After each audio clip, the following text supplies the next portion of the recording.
அவரு அரசியலுக்கு வர்றதுக்கு முன்னாடி அவரு ஆல்ரெடி எத்தனோ நல்லது பண்ணியிருக்காரு. எவ்வளோ சேவைகள் செஞ்சுட்டு இருக்காரு. நெறைய சொல்றதுக்கு எதுவுமே இல்ல. எல்லாமே நெறைய பண்ணிட்டு இருக்காரு அவரு. அவர் அரசியலுக்கு வந்தாருன்னா, அதோட டபுள் மடங்கு பண்ணுவாருன்றது எங்களுக்கு நம்பிக்கை இருக்கு. எல்லாருக்குமே தமிழ்நாட்டு முழுக்க நம்பிக்கை இருக்குது. ஏன்னா, அவரு தமிழ்நாட்டு முழுக்க அவரு தான் அரசியலுக்கு வரணுன்ற ஆசையா இருக்குது எல்லாருக்குமே சரி. எல்லாருக்கும் அதே ஆசை தான் இருக்கு. எல்லாருமே வரணுன்றது அது வேற. ஆனா, விஜய் சார் இப்போ வந்திருக்காரு. சிஎம்மா வந்திருக்காரு.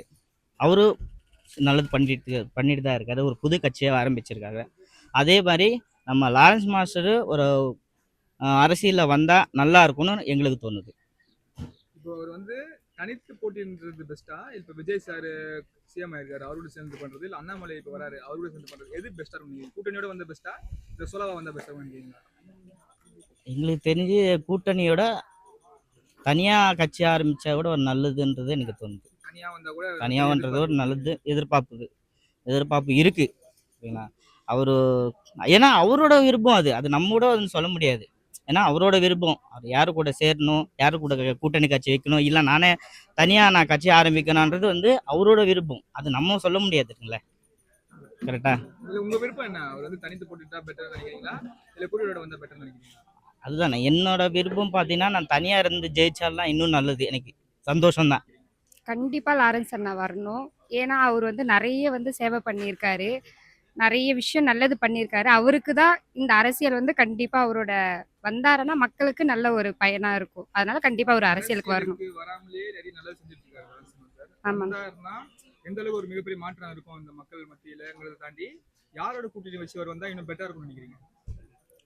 அவரு லாரன்ஸ் அண்ணா வந்து ஆல்ரெடி நெறைய பண்ணிட்டு இருக்கிறதுனால, இப்ப அரசியலுக்கு வந்தா மக்களோட குரலா அவரு இருப்பாரு. நெறைய மாற்றம் ஆல்ரெடி வந்துடுச்சு. மாற்றம் என்ன சேவைய தொடங்கி நெறைய பண்ணிட்டாரு. இப்ப அரசியலுக்கு வராருன்னா, மக்களுக்கு கண்டிப்பா அது ஒரு பெரிய மாற்றமா இருக்கும். மக்களுக்கு நல்ல விதமா இருக்கும். எங்களோட ஆசை என்னன்னா, தாவேகா கூட இணைந்து விஜய் அண்ணா கூட அரசியல் லாரன்ஸ் அண்ணா பண்ணணும்னு தான் எங்களுடைய விருப்பம். எதனாலக்கா? எதனால விஜய் சார் கூட வேணும்னு ஆசைப்படுறீங்க? மாஸ்டர். விஜய் அண்ணாவும் நல்லா நெறைய பண்ணிட்டு இருக்காரு. விஜய் அண்ணாவும், லாரன்ஸ் அண்ணாவும் ஆல்ரெடி ஃப்ரெண்டுன்றதுனால, இன்னும் நெறைய மாற்றம் பண்ணுவாங்க. நெறைய நல்லது பண்ணுவாங்கன்றது என்னோட விருப்பமா இருக்கு. அரசியலுக்கு வந்து மாற்றம் வரணும்னு மக்கள் விரும்புனாங்க. அந்த மாற்றம் வந்து வந்துடுச்சு. இருந்தாலும் மாஸ்டரோட என்ட்ரின்றது அரசியலுக்கு வந்து ரொம்பவே அவசியமான ஒண்ணு. கண்டிப்பா மக்களும் எதிர்பார்க்குறாங்க. நாங்களும் எதிர்பார்க்குறோம். மாஸ்டர் அப்படி அரசியலுக்கு வந்தாருன்னா எப்படி வரணும்னு ஆசைப்படுறீங்க? தனித்து நின்று போட்டியிடணும்னு ஆசைப்படுறீங்களா? இல்ல யாருன்னா கூட்டணியோட வரணும்னு ஆசைப்படுறீங்களா? நல்லது செய்யணும்னு முடிவு பண்ணதுக்கு அப்புறம், நல்லது செய்றவங்களோட சேர்ந்து செய்றது இன்னும் நல்ல விஷயம். தனிச்சு செயல்படணும்னு மாஸ்டர் முடிவெடுத்தாருன்னா, அவங்களுக்கு நாங்க சப்போர்ட்டா இருப்போம். இல்லக்கா, இப்ப கூட்டணியோட வராங்கன்னா இப்ப Vijay sir, Annamalai sir. Vijay sir வந்து சிஎம் ஆயிட்டாரு. இப்போ அண்ணாமலை சார் புதுசா வராரு கட்சி ஆரம்பிக்கணும்னு. இவங்களோட கூட்டணி வச்சா யாரோட கூட்டணி வச்சா ஒரு மிகப்பெரிய இம்பாக்ட் இருக்கும்னு நினைக்கிறீங்க? இப்ப வந்து பெரிய அளவுல மாற்றத்தை ஏற்படுத்தி இருக்கிறது தாவேகா. ஸோ நம்ம இப்போ உள்ள முதலமைச்சர் சிஎம் விஜய் சார் கூட கூட்டணியில வந்தா நாங்க ரொம்ப சந்தோஷப்படுவோம். ஏன்னா நாங்க அவங்களுக்கு சப்போர்ட் பண்ணியிருக்கோம்.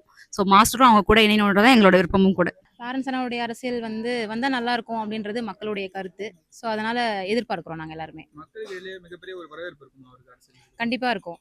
ஏன்னா தனி மனிதரா நின்னு மாற்றம்ன்ற ஒரு வார்த்தையை வந்து அதாவது வந்து மக்களுடைய மனசுல வந்து ரொம்ப ஆழமா பதிய வச்சது லாரன்ஸ் அண்ணா மட்டும்தான். மாற்றம் என்ற ஒரு சேவையை தொடங்கி அவர் நிறைய விஷயங்கள் பண்ணியிருக்காரு. மெயினா சொல்லணும்னா விவசாயிகளுக்கு, நமக்கு உணவளிக்கக்கூடிய விவசாய மக்களுக்கு வந்து பாத்தீங்கன்னா நிறைய நிறைய டிராக்டர்ஸ்லாம் கொடுத்துருக்காரு, மாவட்டமா போயிட்டு. ஸோ இது மட்டும் இல்லாம தெரிஞ்சு சில விஷயங்கள் பண்ணியிருக்காரு, தெரியாம பல விஷயங்கள் பண்ணியிருக்காரு. ஸோ அதனால கண்டிப்பா லாரன்ஸ் அண்ணா அரசியலுக்கு வரணும். அது மக்களுடைய தீர்ப்பு. அவர் அப்படி அரசியலுக்கு வந்தா அவர் தனித்து வரணும்னு ஆசைப்படுறீங்களா? தனித்து கட்சி ஆரம்பிச்சு வரணும்னு ஆசைப்படுறீங்களா? இல்ல இப்போ இருக்கிற இயக்கங்கள்ல இப்போ விஜய் வந்து நிறைய வந்து ஆட்சி அமைச்சிருக்காரு டிவிக்கானு, இப்போ அண்ணாமலை புதுசா வரப்போறாரு கட்சியில, அந்த மாதிரி அவங்களோட சேர்ந்து பண்ணணும்னு ஆசைப்படுறீங்க? அவருடைய தனிப்பட்ட கருத்து அது. இல்ல ஆனா உங்களுக்கு வந்து ஒரு பர்சனல் பர்சனல் ஓகே. அப்படி பாத்தீங்கன்னா மக்களுடைய சிலருடைய கருத்து என்னன்னு பாத்தீங்கன்னா, தனி மனுஷரா நின்று அந்த மாற்றத்தை கொடுத்த ஒருவர் வந்து அவருடைய நண்பரோட சேர்ந்து இன்னும் பெரிய மாற்றத்தை கொடுப்பாரு அப்படின்றது மக்களுடைய ஒரு பெரிய எதிர்பார்ப்பா இருக்கு.